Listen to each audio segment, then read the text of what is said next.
Olá, meu nome é Juliana e hoje eu vou resolver para vocês o exercício 8 da lista de exercícios de poemas escolhidos do Gregório de Matos. Nesse exercício, eles nos dão um poema do Gregório, que é assim: A vós correndo vou, braços sagrados, nessa cruz sacrossanta descobertos, que para receber-me estáis abertos e por não castigar-me estáis cravados. Então ele já começa entendendo que ele se trata de um poema da fase religiosa, né, do Gregório de Matos. É um poema sacro, portanto. Já também nessa primeira estrofe a gente percebe que ele fala que Cristo está ali de alguma maneira crucificado para recebê-lo, no sentido de perdoar os castigos que ele deveria dar a esse homem, mas que ele não vai dar. Então ele coloca lá que para receber-me estáis abertos, então ele está de braços abertos para receber essa pessoa que precisaria ser julgada ou castigada de alguma maneira, mas que por não castigar-me estáis cravados. É importante lembrar que na mitologia Cristo é crucificado para que ele consiga de alguma forma trazer o perdão do pecado para a humanidade. Então, a ideia do pecado está sempre presente nesse poema, certo? E na situação em si. Então, vamos continuar. A vós, divinos olhos eclipsados, de tanto sangue e lágrimas cobertos, pois para perdoar-me estáis despertos, e por não condenar-me estáis fechados.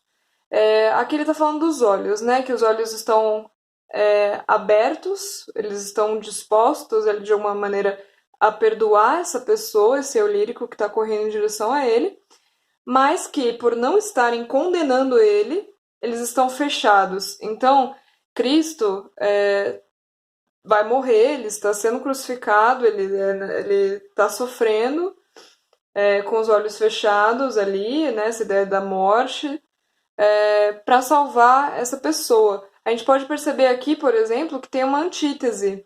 A gente tem a contraposição dos olhos despertos relacionados a perdoar, a receber essa pessoa, e dos olhos fechados por estar em sofrimento, por estar numa situação ruim ali. Então vamos lembrar que a antítese é essa oposição de coisas ou de ideias, de pensamentos, num espaço muito próximo dentro do poema, né? Então ele está aí contrastando a ideia dos olhos abertos e dos olhos fechados para situações opostas, né? Continuando.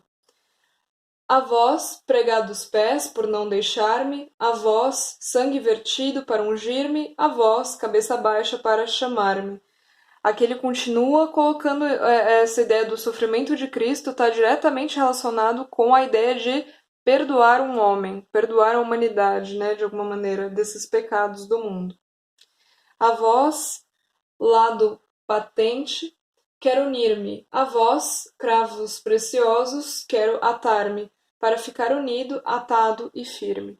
Então ele revela aí a ideia de que ele quer se juntar a Cristo, de que ele quer ter esse retorno na fé, esse retorno, né, na remissão dos pecados de alguma maneira. Então, nesse sentido, a gente consegue perceber que ele quer, de alguma maneira, se identificar com Cristo, criar uma identificação com ele, no sentido de eles se aproximarem de alguma maneira, e ele faz isso de uma forma bastante humilde, ele está se colocando abaixo dele, ele está se colocando como uma pessoa que deve ser perdoada por alguém superior, que no caso seria esse Cristo. Então ele se reconhece o tempo todo como uma pessoa com falhas e que precisa ser perdoada. Então, pensando nisso, vamos avaliar as alternativas que foram feitas e ver quais delas estão corretas e quais estão erradas. Então, a primeira. Integra o conjunto de poesias religiosas e demonstra que o temperamento combativo característico de tantos outros textos seus perde a rudeza, ganhando espaço uma ternura que sugere confiança e sinceridade. Sim, faz parte aí das poesias religiosas, o temperamento combativo do Gregório de Matos, que sempre está presente, que é aquela coisa de... em outras poesias, né? Que está sempre presente em outras poesias. Aquela coisa de crítica social, de crítica a pessoas hipócritas, de crítica às elites e tudo mais, mesmo ele fazendo parte de uma elite, Isso não aparece aqui.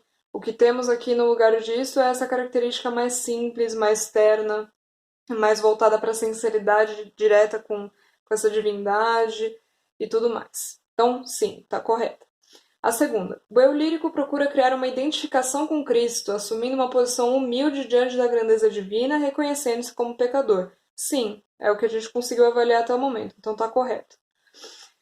Terceira, embora não fique evidente no poema o senso do pecado, o eu lírico expressa com veemência o seu desejo de ser perdoado.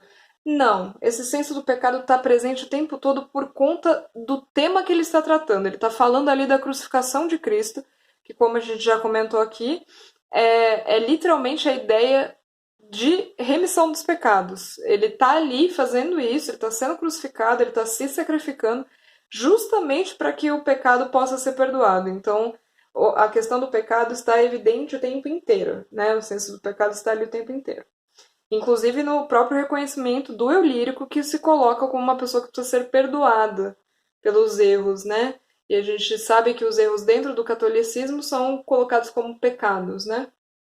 Quarta, a contradição própria do homem barroco, que vivia com o espírito dilacerado devido ao significado da religião em sua existência e à vivência dos apelos mundanos, que o faziam pecar, fica clara pelo jogo de antíteses presente na estrutura do soneto. A presença dessa figura revela o refinamento da ideia predominante no poema. Sim, a gente pode falar que sim, porque ele está falando, né? A gente já identificou algumas antíteses antes, então aquela ideia dos olhos abertos e fechados, a gente pode falar também dos braços abertos que ele cita, mas ao mesmo tempo esses braços estão presos, então tem uma ideia de liberdade contrastando com uma ideia de falta de liberdade, né? Formando uma antítese também. E nessas duas a gente está falando de um homem, de um indivíduo que viveu coisas, que realizou coisas que eram consideradas pecados e que agora ele está tendo essa consciência religiosa onde ele procura, de alguma forma, ser perdoado. Então, a gente tem essa questão da vivência dos apelos mundanos que o faziam pecar e isso está claro no jogo das antíteses, onde ele está colocando que ele precisa ser perdoado por essas vivências que ele teve. Ok, então essa está verdadeira. Próxima. O eu lírico sente-se merecedor de estar intimamente unido a Cristo. Esse sentimento faz com que ele não expresse angústia e outros conflitos interiores ao se dirigir à divindade. Não, ele não está se sentindo merecedor de estar intimamente unido a Cristo, porque o tempo inteiro ele está afirmando que ele precisa ser perdoado por isso e ele está se colocando abaixo desse Deus. Então ele não está se colocando como merecedor, porque ele está reconhecendo também o sacrifício que Cristo está fazendo para que ele possa ser perdoado. Em nenhum momento ele coloca que ele merece ser perdoado. Pelo contrário, ele reforça o quanto ele está percebendo que Cristo está sofrendo para que ele possa fazer, realizar esse ato de perdão. Então, não, essa é falsa. Então ficamos com verdadeiro, verdadeiro, falso, verdadeiro e falso.